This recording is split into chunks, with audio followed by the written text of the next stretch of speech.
Bonjour, bienvenue sur Histoire d'en dire plus. Aujourd'hui on va parler d'un film sorti en 1984, c'est Dune.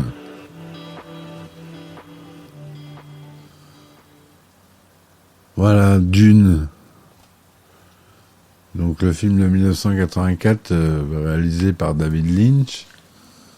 Il s'agit de la première adaptation du roman du même nom, paru en 1965. Premier volume d'une cycle de Dune de l'écrivain Frank Herbert. Le film, sévèrement critiqué à sa sortie, est un échec commercial. Lynch prendra ses distances vis-à-vis du film, déclarant que la pression des producteurs et des financiers avait restreint son contrôle artistique et qu'il n'est pas l'auteur du Final Cut, montage définitif du film. Au moins 3 versions du film ont été réalisées. Dans certaines versions du montage, le nom de Lynch est remplacé dans le générique par Alan Smithy, pseudonyme utilisé par le réalisateur qui souhaite ne pas être associé à un film pour lequel il serait normalement crédité.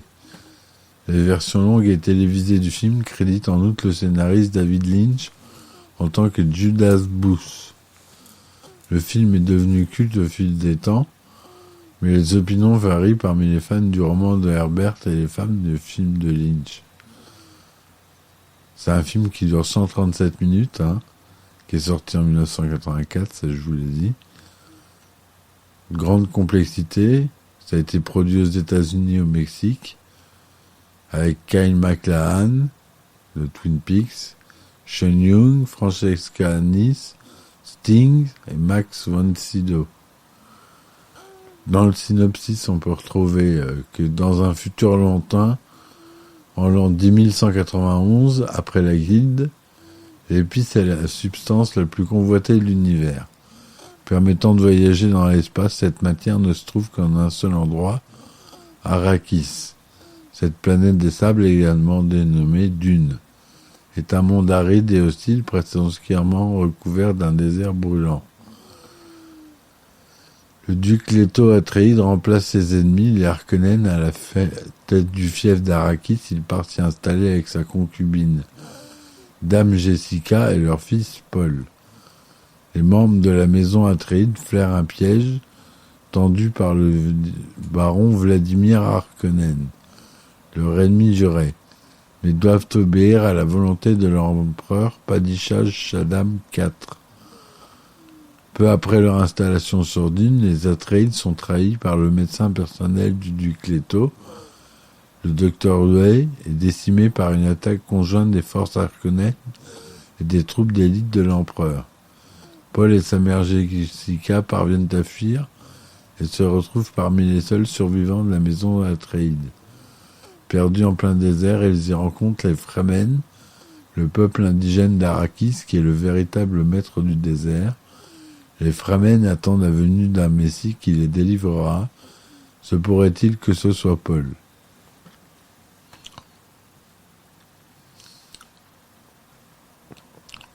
Alors, un résumé plus détaillé. Dans un futur lointain, l'univers connu est gouverné par l'empereur Padishah Shaddam IV. La substance la plus précieuse de l'Empire est l'épice, une drogue qui prolonge la vie et élargit la conscience. L'épice permet également à la guilde spatiale de plier l'espace-temps à l'aide de ses navigateurs ayant muté sous l'effet d'une exposition constante à l'épice, permettant un voyage interstellaire sûr et instantané. La guilde craint un complot qui pourrait mettre en péril la production d'épices et envoie depuis la planète 9, X, un émissaire pour demander une explication à l'empereur sur la planète Kaiten, qui révèle son plan pour détruire la maison Atreides. L'empereur craint que la popularité croissante du duc Leto Atreides et une armée secrète qui sera en train de se constituer ne menace son règne. Il prévoit de céder le contrôle de la planète Arrakis, la seule source de l'épice de l'univers, à la maison Atreides. Une fois installés là-bas, les Atreides seront pris en embuscade par leur ennemi juré, les Harkonnen à l'aide des troupes d'élite de l'empereur, les Sardaukar.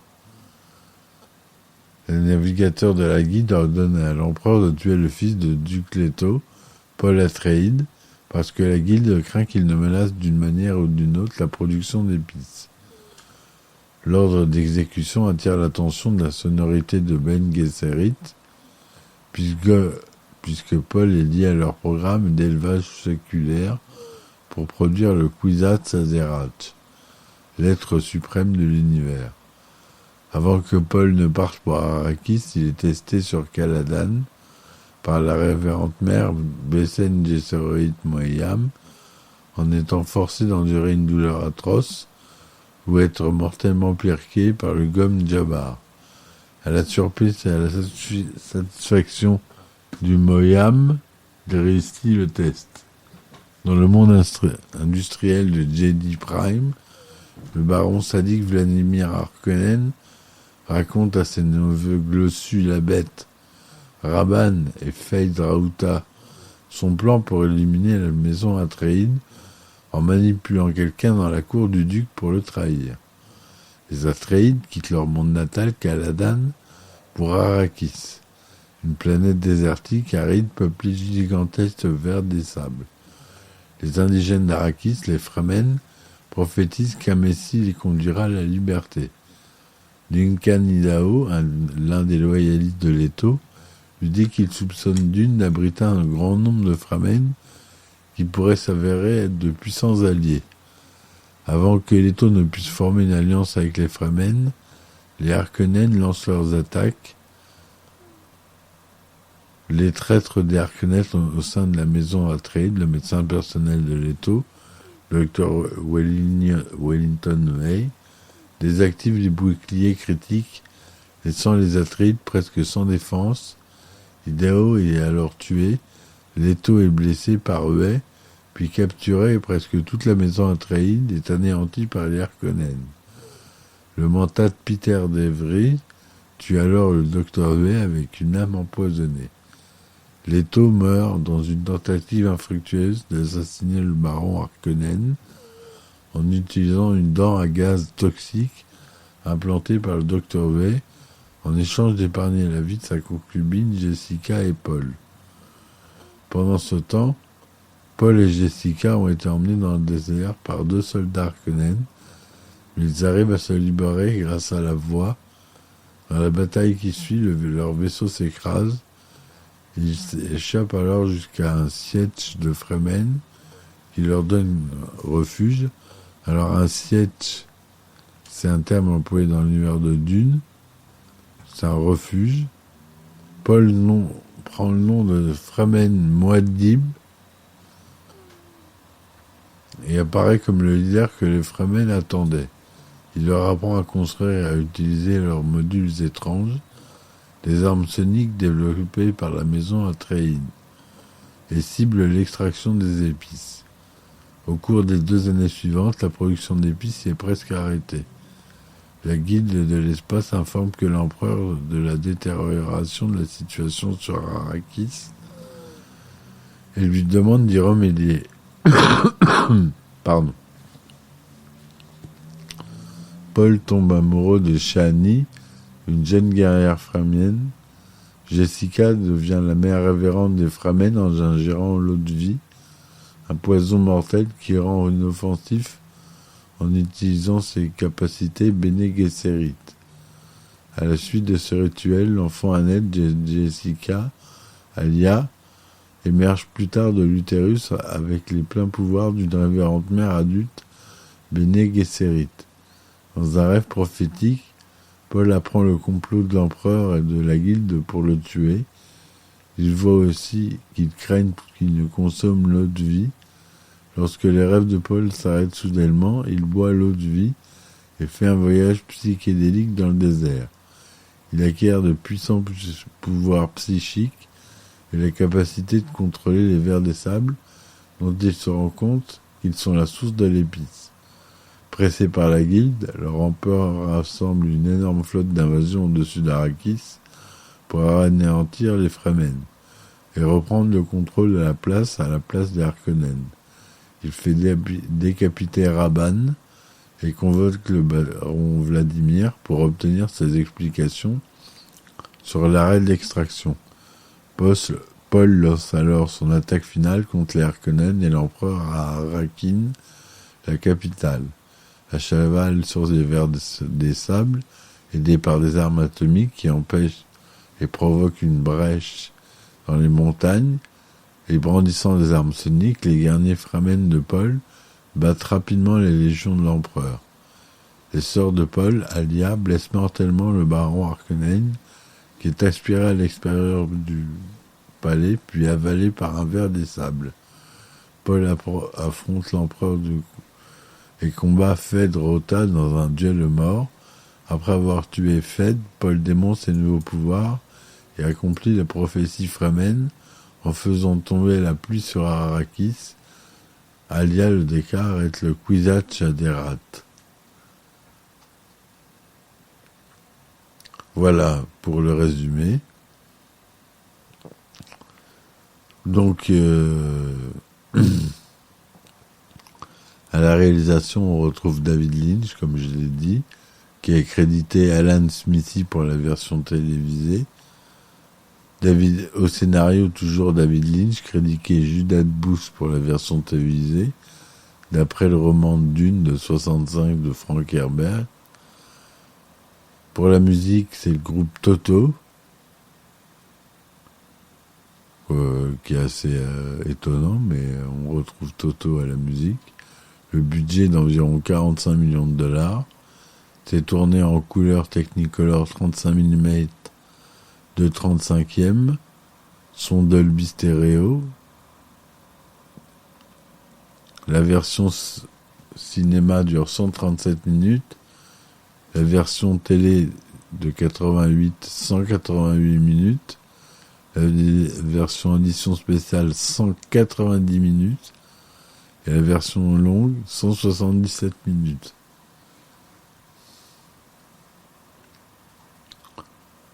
En 1971, le producteur Arthur P. Jacobs met une option sur les droits sur une adaptation cinématographique du cycle de Dune de Frank Herbert.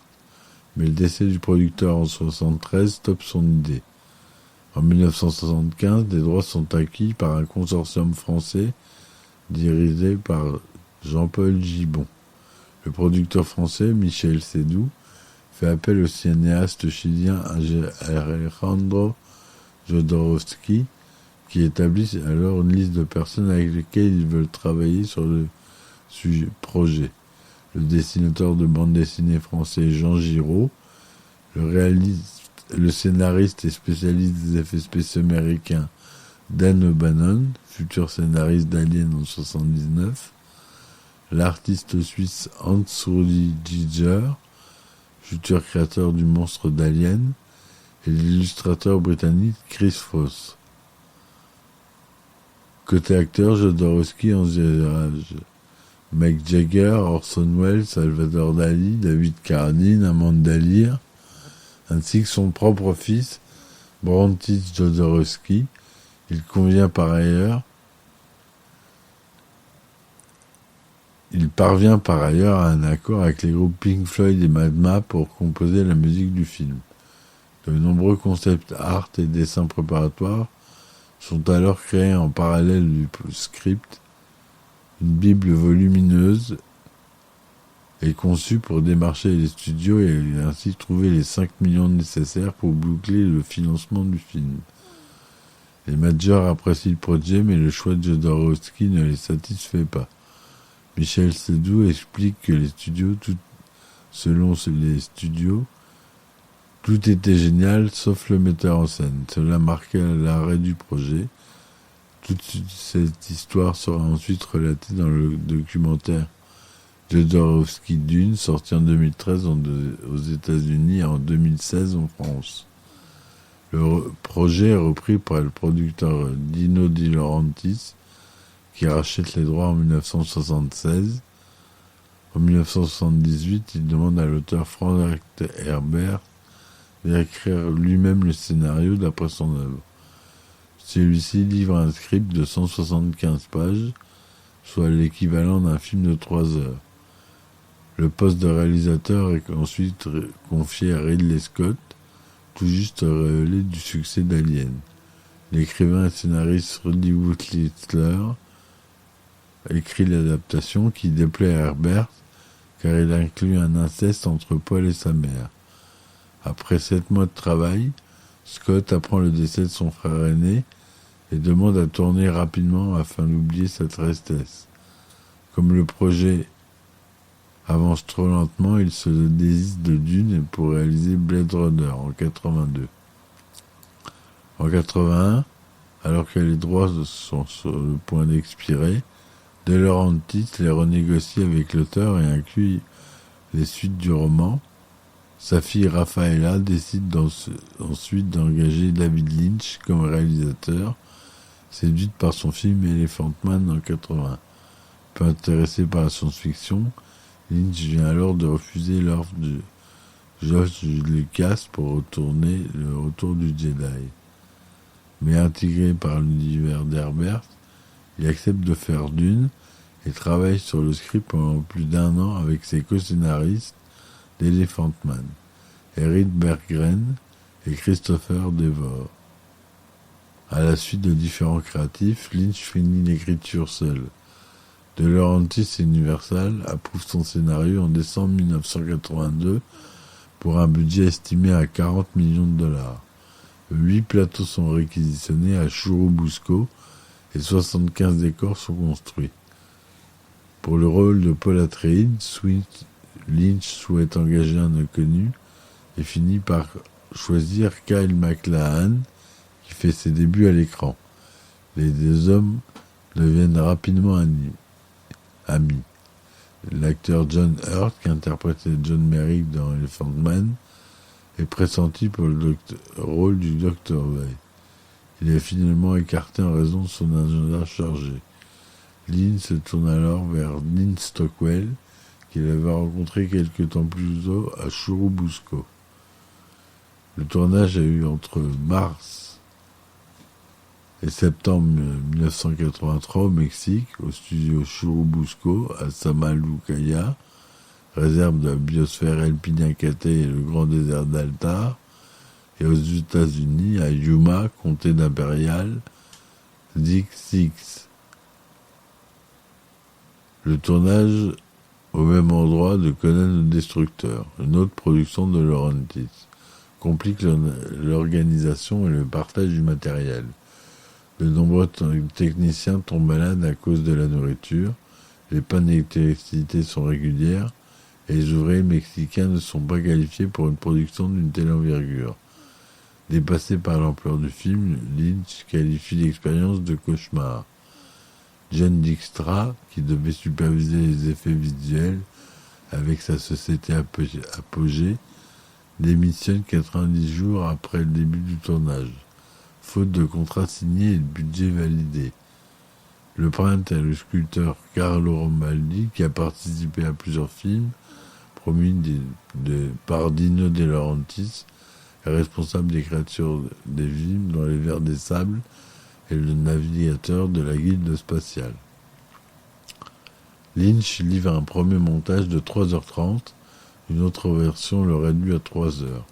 Mais les producteurs et Universal souhaitent une version plus exploitable en salle d'environ 2 heures. Le studio espère obtenir une franchise populaire de science-fiction pour concurrencer Star Wars. De Laurentiis, sa fille Raffaella et Lynch procèdent alors à de nombreux scoops. Des scènes supplémentaires sont tournées, une voix off ainsi qu'une introduction par le personnage de la princesse Irulan, jouée par Virginia Madsen, sont ajoutées. La bande originale du film est réalisée par le groupe américain Toto, avec notamment la participation de Brian Eno en tant que producteur. À sa sortie en salle, Dune reçoit un accueil critique négatif. Les journalistes jugent l'adaptation désastreuse et incompréhensible par des spectateurs qui ne connaissent pas le roman. Les amateurs de science-fiction estiment également que le film est loin d'être à la hauteur des attentes. Sur le site agrégateur de critiques Rotten Tomatoes, Le film obtient un score de 53% d'avis favorables, basé sur 49 critiques collectées, et une note moyenne de 5,98 sur 10. Le consensus du site indique que cette adaptation tronquée du chef-d'œuvre de science-fiction de Frank Herbert est trop sèche pour fonctionner comme un grand divertissement. Mais le flair de David Lynch pour le surréaliste lui donne du piment. Sur Metacritic, le film obtient une note moyenne pondérée de 40 sur 100 sur la base de 17 critiques collectées. Le consensus indique avis mitigé ou moyen. Box-office, condamné par la critique, Dune est également un échec commercial. Le film rapportant environ 30 925 000 $ au box-office en Amérique du Nord pour un budget de production de 45 000. En France, il réalise un score modéré avec 2 310 000 entrées. L'échec commercial du film fait perdre beaucoup d'argent aux producteurs Dino De Laurentiis et à Universal qui doivent renoncer aux suites prévues. Bien qu'il considère le film comme son grand échec, Lynch estime qu'avec le recul, il a beaucoup appris. Kyle MacLachlan est devenu par la suite son acteur fétiche, apprécié par quelques défenseurs, journalistes et cinéphiles. Dune est devenu culte au fil des temps.